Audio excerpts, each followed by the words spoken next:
door hinge he kept forgetting to WD-40. He stood in the brush and trained the beam on the pickup's back window.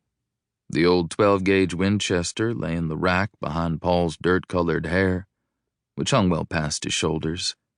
From the open driver's side window, a tan and veined forearm jutted like it was signaling a right-hand turn.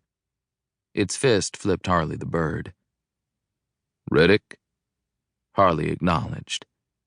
Paul dropped the middle finger and let his arm dangle from the window. "Jensen?" floated back just as "how do you do."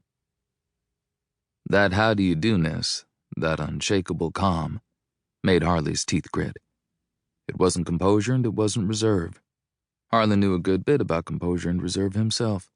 What Paul had was the hostile indifference of a person who valued nothing, the kind of rarefied spite that came from never having known a single thing he'd mind losing. It no doubt stemmed from a brother dying 18 years back, when Paul was surely too young to even remember him. In Paul's case, Harley thought not remembering was probably worse. All Paul would have known was the wake of it. Dale Jr., the oldest of 3 Reddick boys, was 7 when he was killed by a farmhand named Raleigh Asher. Dale Jr. caught Raleigh off guard while he was shoveling dirt into a collapsed cellar, the old Lucas place. Raleigh hadn't been right since Korea. He caved in the boy's skull, called the sheriff to say he'd done it, then blew a load of buckshot through his own. All Raleigh neglected to mention was where he put the body. The summer of '60, Harley and the department searched every vacant building, scoured every grain of dirt in the fields and ditches. Never found him. They'd found the spade, matted with hair and skin. They'd found a spot of earth soaked in more blood than Harley knew could course through a 7-year-old boy. Just no body. Sometimes Harley suspected if the department had found that body, the Reddicks might have fared better. Maybe the mother, Virginia, wouldn't have become a shut-in.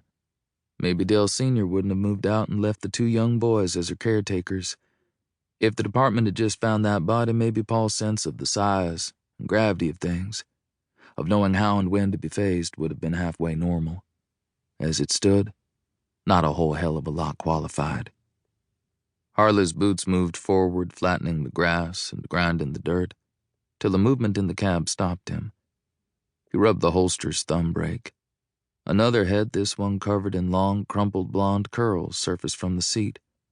A pair of eyes sleepily squinted back at him. A girl, 16 maybe. Paul had to be bordering 22 by now. It was worth a check. At the open window, Harley trained his light on Paul, who didn't squint. Instead, he tilted back, as if he were studying the glare through a pair of bifocals. The angle made his hard-set jaw look more square than it already was. His silver-gray eyes held steady, unblinking. "Sightseeing?"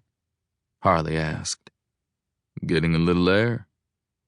The words seemed to touch too loud, an effect of the pitch, not the volume.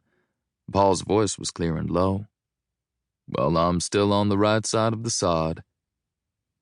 It was a quip old men would exchange at a feed store. But then the only thing young about Paul was the age on his license. The hairline cracks at the edges of his eyes, lines from working in the sun and wind, resembled crow's feet. "Time being, at least," Harley said. "Sounds pretty foreboding."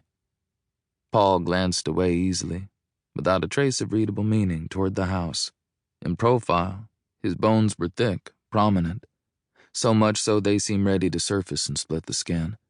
The flashlight shadowed the dark hollows between Paul's deep-set eyes, between his cheekbone and jaw. "Got the step from the vehicle." Paul looked down in his lap and busied himself with his hands. Harley nudged his holster brake with a snap. The rasp of a zipper's teeth filtered from the cab in reply. The pickup door opened and Harley watched for Paul to blink at the dome light stuttering on. Nothing. Paul slipped his hands in the pockets of his too-tight jeans and strolled through the knee-high grass toward the house. His threadbare black t-shirt faded into the night's darkness, a whiff of brewed aftershave lingering on the air behind him. Harley gripped the wheel and used the running board to hoist himself into the driver's seat. He turned the beam on the girl, although the overhead made her clear enough. She was wide-eyed, pinching her bottom lip between her thumb and forefinger. "You here of your own volition?" he asked her. She sat there.